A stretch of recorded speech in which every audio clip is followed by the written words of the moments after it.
अस्सलाम वालेकुम। उम्मीद है कि सब खैरियत से होंगे। वीडियो स्टार्ट करने से पहले आप मेरे चैनल को सब्सक्राइब कर दें और बेल आइकन भी प्रेस कर दें। बिस्मिल्लाहिर्रहमानिर्रहीम अस्सलाम वालेकुम। Welcome to my channel, welcome to another video, welcome to my beautiful blog. जैसा कि आपको टाइटल और थंबनेल से अंदाज़ा हो चुका है कि हम लोग जो है ना अब हॉस्पिटल में पहुंच चुके हैं, हॉस्पिटल में आ गए हैं।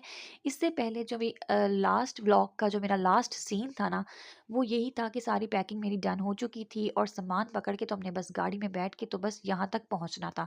और यहाँ पे आके ना सबसे पहला जो हमारा टारगेट था वो ये था कि हमने अच्छा वाला रूम लेना है, यानी जिस रूम के अंदर हर तरह की फैसिलिटी जो है वो मौजूद हो। और दूसरी बात ये भी थी कि मुझे चूँकि डायरिया इशू था और मुझे पब्लिक में जो है ना बिल्कुल भी नहीं यूज़ करना था, तो मुझे था कि मेरा अच्छा सा रूम होना चाहिए, साफ़ सुथरा वॉशरूम होना चाहिए। इसीलिए मैंने फिर ये वाला रूम सेलेक्ट किया था और उसके बाद फिर हम लोगों की कोशिश थी, क्योंकि मुझे आइडिया था कि मेरा जो ऑपरेट है वो शाम की टाइमिंग में स्टार्ट होना था। बट मेरी हालत इतनी ज़्यादा ख़राब हो चुकी थी डायरिया इशू की वजह से कि मेरी डॉक्टर जो थी ना वो कह रही थी कि आपकी जो सिचुएशन है वो बहुत ज़्यादा टफ़ होती जा रही है, तो आपको हमने फ़ौरन से पहले आपकी फ़ैमिली के हवाले करना है। तो अल्हम्दुलिल्लाह यहाँ पर ये बेबी जो है ना, ये अब शाम की टाइमिंग हो चुकी है। सब मिलने आ गए थे हॉस्पिटल में, कोई केक ला रहा था, कोई मिठाई ला रहा था, मुँह मीठे किए जा रहे थे।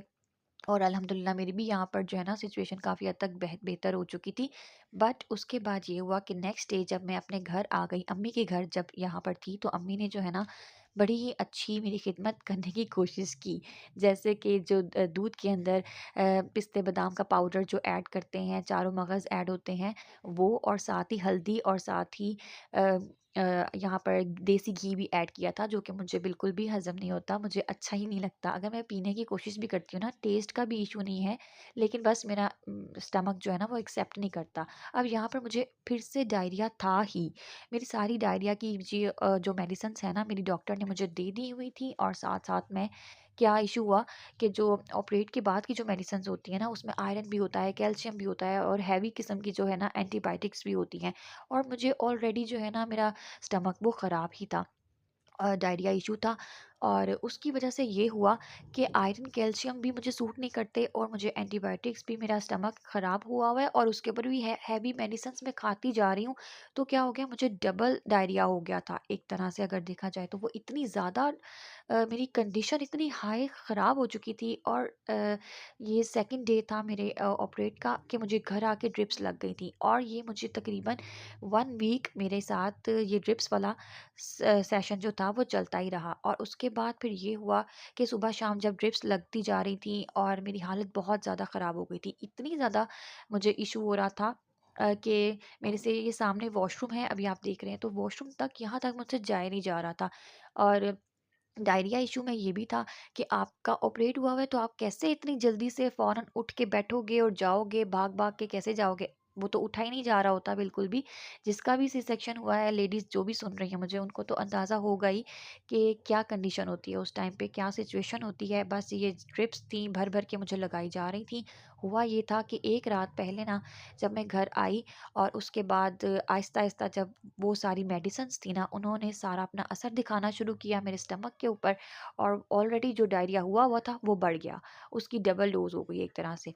और उसके ऊपर फिर बस ये मैंने अपनी डॉक्टर को कॉल्स की, उन्होंने मुझे दोबारा से सारा कुछ बताया, ये 1 दिन है और अगला दिन है। और साथ-साथ मैं फ्रूट्स वग़ैरह लेती जा रही थी। जो भी मेरी डाइट थी ना वो सारी बंद कर दी गई थी, और जो भी मेरी ऑपरेट के बाद की मेडिसिन्स थी वो भी बंद कर दी गई थी। सिर्फ़ मेरे डायरिया को ही कॉन्संट्रेट किया जा रहा था सभी डॉक्टर्स की तरफ से। यहाँ पे सोसाइटी में भी एक डॉक्टर थी, फ़ौरन मुझे उनके पास जाना पड़ा, और मैं चूँकि जा नहीं पा रही थी, मुझसे चूँकि बैठा भी नहीं जा रहा था, और बहुत सारे इश्यूज़ भी साथ-साथ इकट्ठे हो रहे थे। तो बस जी फिर मेरे डॉक्टर से कॉल पे बात करवाई गई। मैंने उनको अपनी सारी सिचुएशन बताई, सोसाइटी की डॉक्टर को। उन्होंने भी मुझे मेडिसिन्स सारी दी, और साथ ही उन्होंने ड्रिप्स वग़ैरह भी ऐड करवाई। कुछ मेरी अपनी जो डॉक्टर हैं जिन्होंने मेरा ऑपरेट किया था, उनके साथ भी मैं राब्ते में थी। उन्होंने भी मेरे साथ बहुत अच्छा कोऑपरेट किया, और मैंने उनको बहुत ज़्यादा थैंक्स कहा। और ये अब चूँकि अब मैं पराठा खाने लगी हूँ, तो ये बहुत दिन गुज़रने के बाद जब मेरी हालत थोड़ी बेहतर हो गई थी, कुछ मैंने खा लिया था, कुछ मेरी बेटी ने खा लिया था। तो क्योंकि मेरी अम्मी को फ़िक्र थी मेरी कि ये जल्दी मतलब कि अगर आप डाइट नहीं ले पाओगे ना अच्छी वाली, तो आपका अंदर से हील अप नहीं हो पाएगा, आपके जो ज़ख्म है ना वो ठीक नहीं हो पाएँगे। साथ-साथ मुझे तो इन चीज़ों का भी ध्यान रखना था, गोश्त, कीमा, रोटी वग़ैरह इस तरह चीज़ें खानी थी मुझे मस्ट। लेकिन जैसे ही मैं ये चीज़ें अगर हल्का-सा भी आधा पराठा भी ले लेती थी ना, तो वो मेरे स्टमक को सूट ही नहीं कर रहा था, बिल्कुल भी सूट नहीं कर रहा था। और इसके बाद फिर मुझे हुआ सेकंड अटैक, जो कि बहुत हाई था। और यहाँ चूँकि मेरी हालत कुछ चूँकि ऐसी थी कि मैं चल फिर पा रही थी, अब बहुत अच्छे से मैं वॉक भी कर पा रही थी, अपने बेबी को भी देख पा रही थी। और यहाँ पर भी तकरीबन मुझे 10 डेज़ हो चुके थे और मुझे हॉस्पिटल विज़िट करना था अपनी डॉक्टर के पास। और यहाँ पर हम लोग जब वापस आए ना, तो नेक्स्ट डे जो मुझे सेकंड अटैक हुआ था डायरिया का, वो बहुत ही टफ़ था। उसके अंदर मेरे साथ ये हुआ कि मुझे ना वॉमिट तो आती नहीं है, तो बस जस्ट हल्का-फुल्का ना मतली-सा फ़ील होता रहता था। और जब ऐसी सिचुएशन हुई कि मेरी वॉमिट्स नहीं रुक रही थी। बस जी 1-2 दिन तो मैंने कोशिश की कि मैं कुछ अच्छा-सा खाना-पीना शुरू करूँ अब। तो जैसे ही मैंने हल्का-फुल्का पराठा या रोटी लेने की कोशिश की ना, तो फिर मुझे हुआ था सेकंड अटैक। अब ये मैंने नहीं खाया था, ये मेरी अम्मी ने बनाई थी, जो इतनी मज़े की फ्राइज़ थी मेरी बेटी के लिए। तो मैं याद कर रही थी अपने बचपन का, तो मैंने कहा इसको कैप्चर करना तो ज़रूर बनता है, लेकिन आप ये मत समझिएगा कि ये ऑयली और फ्राइड चीज़ें मैंने खाई थी, क्योंकि मुझे तो सख्ती से मना किया गया था 1 मंथ के लिए कि आपने जो है ना हल्की-फुल्की ही ग़िज़ा लेनी है। और साथ-साथ खिचड़ी और साथ यखनी, इस तरह की चीज़ें, कुछ देसी मुर्ग की यखनी, कभी मटन की। तो ऐसी चीज़ें भी मुझे ज़रूर लेनी थी, क्योंकि मेरी मेरी 2 तरह से तबीयत ख़राब थी। एक तो मुझे अपने ज़ख्म को ठीक करना था और पेट को ठीक करना था, और साथ-साथ मुझे डायरिया को भी लेके चलना था।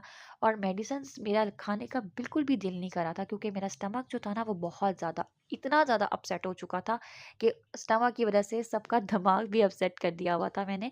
मैंने सबको इतनी टेंशन दे दी हुई थी कि सब डरे हुए थे कि इसका इसका क्या बनेगा।